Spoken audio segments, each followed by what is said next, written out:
Hello everybody, welcome to my channel. Welcome back if you are returning, and thank you for being here. I wanted to share this information that I found, which is absolutely incredible. It's mind-blowing. It boggled my mind. So I thought I'd share it on my channel because obviously I'm more about sharing the truth. So I'm just going to start it off straight away. So when I was younger, ancient China wasn't even taught in history in school.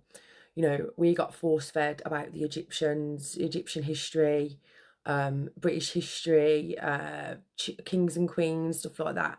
You know, we never got taught anything about ancient China. And obviously this was before the internet. Now, as I got older, obviously I've learnt more. But, you know, ancient Chinese records are limited if you can't read Chinese, you know. So, but thankfully, you know, technology's evolved and, you know, we can you know, get stuff translated and that. But obviously, you know, you've got to make sure that it's a reliable source. A lot of these apps aren't reliable. And, you know, I'm sure most of you in my age range will remember through the 90s and 2000s, and probably still happens today, you know, people would get Chinese tattoos, you know, people from the Western world, obviously not knowing what they mean. And then, you know, they'd find out later on that it means something totally different. And sometimes embarrassing, you know. So it's always good to know culture and language, you know, regardless of what religion you are or anything like that. So, you know, I find that quite funny. You know, maybe they needed this guy, which brings me on to say who this guy is and why I'm sharing the video. So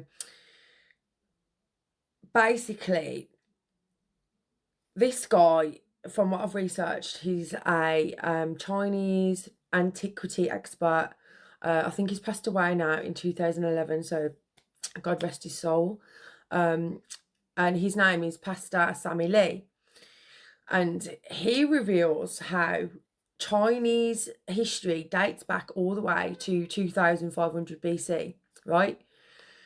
Now, this is exciting because historians agree that the flood happened, the Noah's flood, or the Great Flood from an archaeological point of view, was 150 years before that date. So it was 2348 BC. Now, what does this mean? Okay, surely if we've got ancient Chinese records going back to like the time of the flood, surely there's going to be, you know, evidence of this or some kind of record of this or, you know, something like that. Well, Pastor Sammy Lee goes on to reveal in this video that ancient Chinese writing was developed, and like the symbology of it all was to reveal the story of creation. Okay, so this is the earliest known form of writing that we know to date, because, you know, something could get found out and it could blow everything out of the water. But to date, you know, we can say that China was the first place where writing originated. So he goes on to reveal that Chinese writing was developed to tell the story of creation, and also the flood, the fall, salvation, and everything basically is the same as the story in Genesis, the stories in Genesis. So this is absolutely mind-blowing, right? So, you know, and regardless of where, you know, you stand in your faith or whatever else, from an archaeological point of view and an antiquity point of view, this is absolutely incredible. You know, because you've got to ask yourself why. So I'm going to play the video now, and I hope you enjoy. So watch it with me. The fascinating thing that you've been telling me is how far back Chinese history actually goes. I mean, we all know it's ancient, but how far back? Well, according to the Chinese historian, they had their was that history starting in actually the year 2500 BC. Wow. So just so that our viewers can get their heads around what that means, Yes. What was happening in Bible times then? In Bible time, according to Bishop Usher, the very well accepted was a religious or Christian historian. Yes. The flood happened in the year 2348 BC. So that's only about 150 years different. Before Chinese history kicks off. So according to them, that is earlier, 150 years. But for sure, they said that there was a kingdom already in China, 2205 BC, Okay. which is 142 years after the flood. So Wow. you see, that is not contradictory to the Bible history. Before Abraham, sometime between the flood and Abraham, Yes. we have Chinese legend becoming Chinese history and recorded history, and we can start to Yes. see reliable dates. Well, that's really old. Yeah. That's It is old. that is incredibly old. and are there legends and history from those times that sort of match up with stories that we read in the Bible, or have some crossover? Yes, they talk about their ancestor of the Chinese people, or the Han people, which is actually they call the Yellow King. Huang Di means Yellow King or Yellow Emperor. Okay. Now, if you remember in my last video about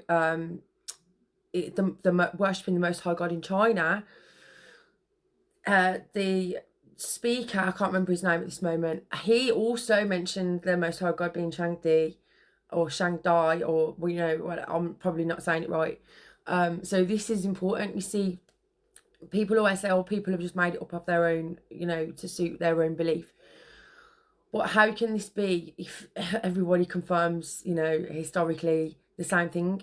And if you find out, through archaeology, that these kingdoms and these, dynasties existed, and, it doesn't contradict the Bible and stuff like that, you've got to ask, you've got to ask, what does all this mean, but I'm going to carry on with the video now. And according to them, this Yellow Emperor was the ancestor of all the Chinese people. Okay. And so, if we studied about the characteristic and the life of these people described, and the names of these people, we can see that it corresponds with the children of Noah. Wow. That old. Yes. That's incredible. Now, so far as writing is concerned, I mean, obviously we know Hebrew, Yes. and, Paleo-Hebrew is some of the earliest forms of writing. What about Chinese? Where do Chinese characters come from? The Chinese character, according to the archaeological discoveries in a province called Anhui, there is now a museum of ancient arts, and it has been proven that characters must have started at the latest is an 1800 BC. Wow. Which is about the same time as the other ancient characters like Sumerian or Babylonian and Egyptians. Wow. So you see how he's saying that the writing was formed 1800 BC. Now, the flood took place in 2348 BC. So all that time period, people had, which is mind-blowing, because it does line up to the Bible, and it's all this time that people had to spread the story of the flood and the time before, because don't forget, people survived. It wasn't just Noah that survived. There was people around the earth, other people that survived, So, and this is just mind-blowing to me. This is so exciting. when the cuneiform and the hieroglyphs yes, and all that that's right. Yes, Chinese writing was coming. the same character. They are actually a pictograph. They are drawings of simple things and stories. So it becomes the first communication, a way of communication between the people during those days. Now, something really interesting that you've been saying, Pastor Sammy, is that these characters actually tell stories that even surprise Chinese people today about some of the stories they tell and how they cross over with the biblical narrative. Can you share just maybe 3 of those characters? We've got some paper here for you to do a little bit of Chinese writing for us. Yes. I'd be really interested to see how this works. All right. Now, before we get on to this, I love his whole attitude towards explaining this. He's so excited when he's talking about it, and this makes me excited as well. So check out how he explains this. This is just incredible. He doesn't just do one, he does a few. So stick with it. I promise you it'll be worth it. Now, like for instance, the word, this one is word chow. Chow, and what does chow mean? Sorry if I Yeah. say chow wrong. Chow Yeah. is to create or to make. Okay. Okay. No. So here we have chow. Okay. Yeah. To create or make. So what's this made up of? Now, this one is an abbreviation of breath. Breath. Breath or breathe, that is the same breath. Okay, that one. And this one, sorry, it's not that one. This one is is breath. Okay. And this one is earth. Earth. Earth, yes. Oh, breath and earth. Yes, So, yes. And this so one in is, Genesis, yes, we have the story of creation. that God formed man out of Yeah. the dirt Uh-huh. and breathed the breath of life. And this one is a walking person. Can you see that? The Oh, head yeah. there There's is a the walking two legs. Yes. So that means walking or moving. So in other words, to the Chinese, the word create means earth Yeah. added with breath, Yes.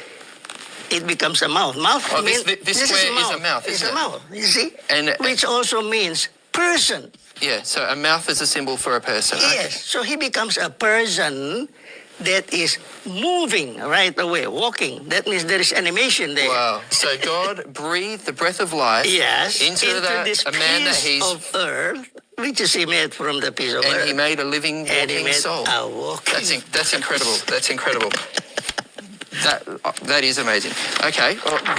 And sorry to stop it again, but did you see the cross? Did you see the cross there? You know, and this is going back 2,500 years. Well, 1800 BC.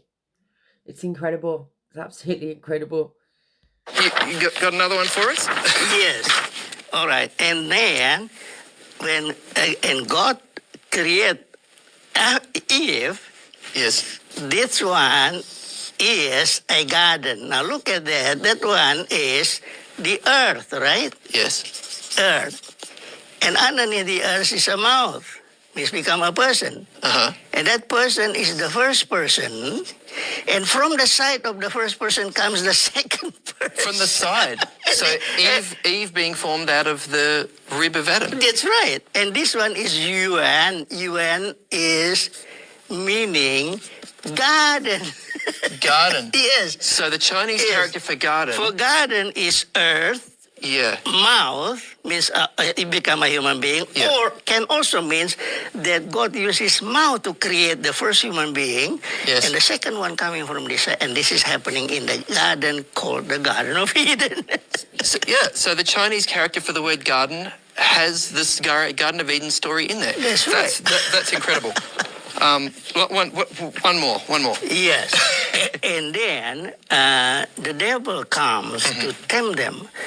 God said, all right, look, that is 2 trees, right?